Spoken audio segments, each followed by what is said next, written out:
Good morning student. Class 12th maths. हम start कर रहे हैं chapter number 8 application of integration. आज इस वीडियो में हम सॉल्व करेंगे 8.1 एक्सरसाइज का question number first and question number second. Question number first आपके पास स्क्रीन पर गिवन है।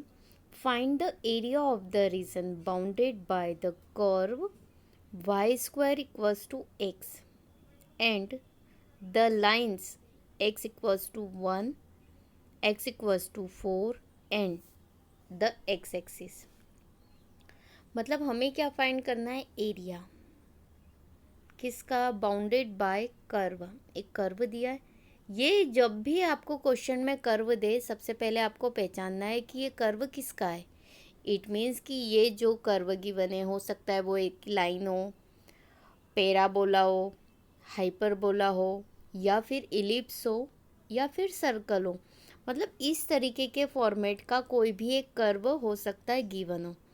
किसी किसी क्वेश्चन में हो सकता है एक ही कर्व गिवन हो और एक लाइन गिवन हो, या फिर ओनली वन कर्व हो या टू कर्व हो, एक सर्कल एक लाइन हो। मतलब जब भी जिस हिसाब से आपको कर्व की इक्वेशन गिवन हो, सबसे पहले आपको वो ड्रॉ करना है।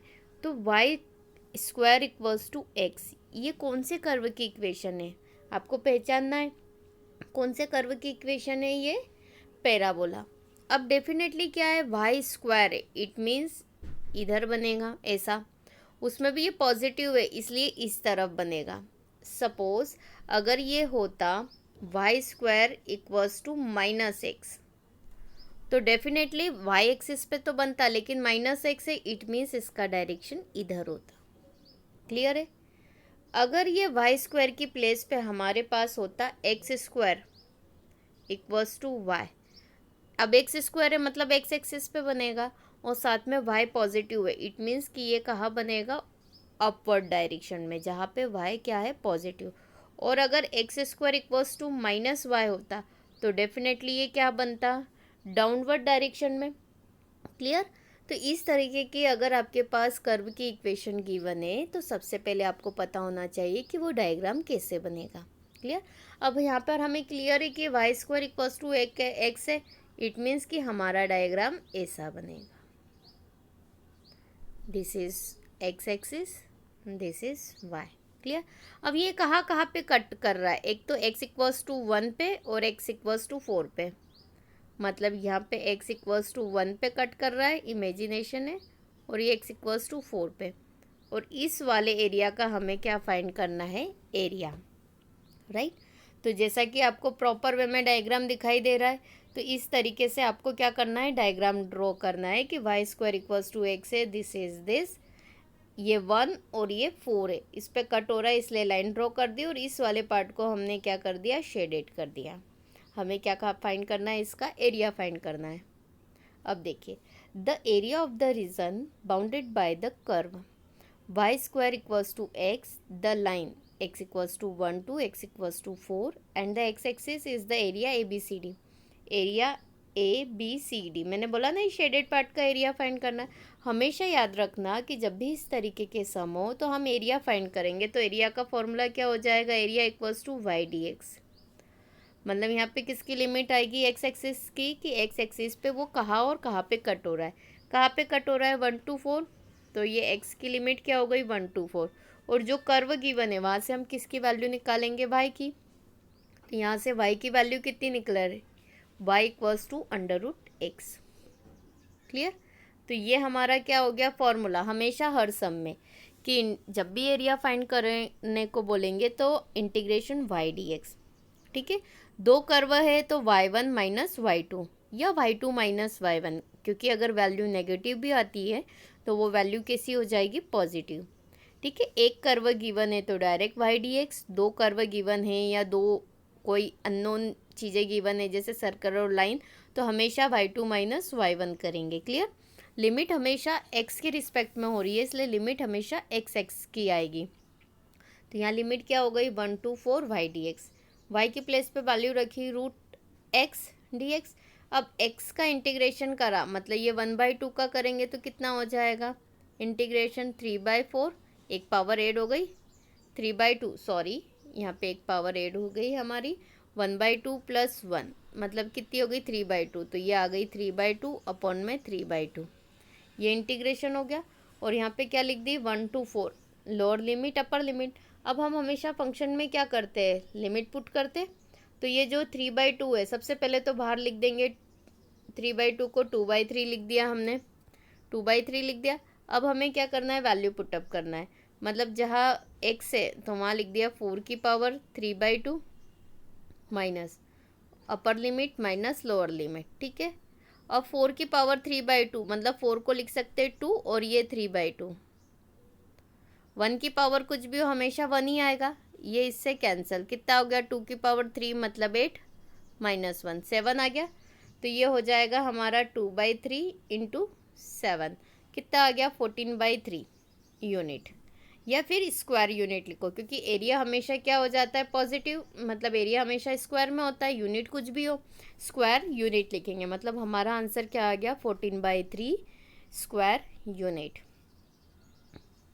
Now the question number second, same as it is है, no changes. Find the area of the region bounded by y square equals to 9x, x equals to 2, x equals to 4 and the x axis in the first quadrant। मतलब सिर्फ ये कहाँ पे cut हो रहा है, first quadrant में cut हो रहा है, क्लियर। अब सेम एज इट इज़ आपको कर्व की इक्वेशन पहचाननी है, जैसे हमने पिछले क्वेश्चन में देखा था। क्या देखा है पिछले क्वेश्चन में, क्या दे के रखा है हमारे पास y square equals to 9x, मतलब y एक्सिस पे बन रहा है, ये y एक्सिस पे बन रहा है। तो कैसा बनेगा, हमने सबसे पहले क्या ड्रॉ करा, this is x axis, this is y axis, y square है मतलब y एक्सिस पे बनेगा, ये हमने ड्रॉ कर दिया y एक्सिस पे। अब कहाँ पे कट हो रहा है 2 और 4 पे, दिस इज 2, तो इसको हमने क्या कर दिया 2 पे कट कर दिया, और ये काय पे कट कर दिया 4 पे, मतलब यहाँ पे x इक्वल्स टू 2 पे कट हुआ और ये x इक्वल्स टू 4 पे कट हुआ, हो गया, दिस इज 2 and 4। तो ये हमारा क्या हो गया, शेडेड पार्ट हो गया, क्लियर। तो ये हो गया हमारा x एक्सिस, ये हो गया y एक्सिस। इक्वेशन गिवन थी y square equals to 9x, वो हमने ड्रॉ कर दी और 2 से और 4 पे क्या कर दिया इंटरसेक्ट, और ये कर्व की इक्वेशन का नाम क्या है, y square equals to 9x। मतलब हमेशा याद रखना कि जब भी कोई भी कर्व आप ड्रॉ करोगे तो वहाँ पर उसकी इक्वेशन डेफिनेटली लिखनी है।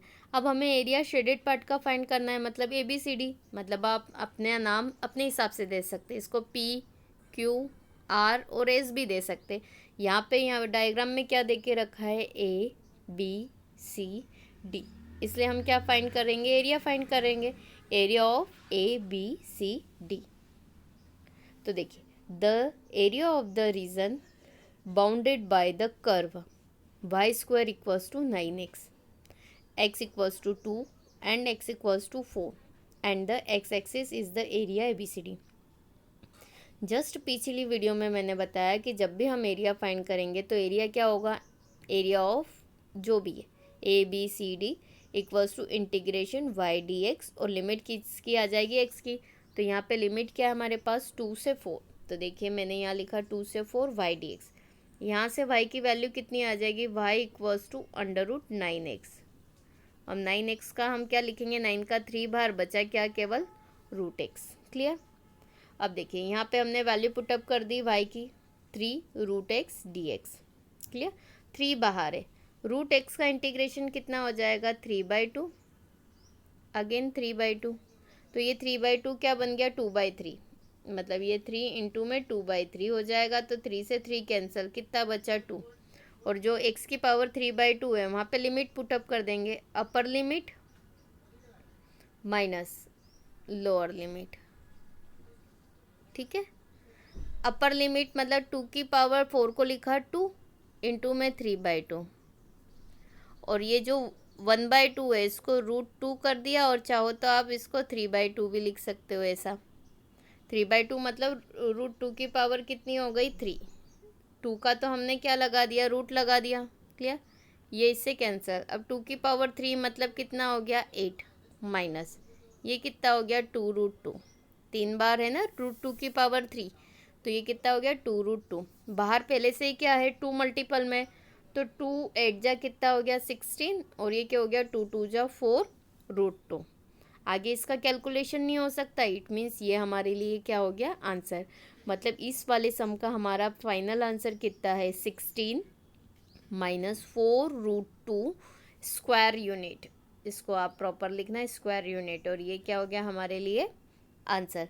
तो इसी तरीके से जब भी आपके पास इक्वेशन में कोई भी कर्व गिवन हो तो कर्व को देखते हुए आपको डायग्राम बनाना है सबसे पहले, और फिर उसके बाद उसका कैलकुलेशन करना है। डायग्राम बनाना कंपलसरी है, विदाउट डायग्राम सम करना पॉसिबल नहीं है। Thank you.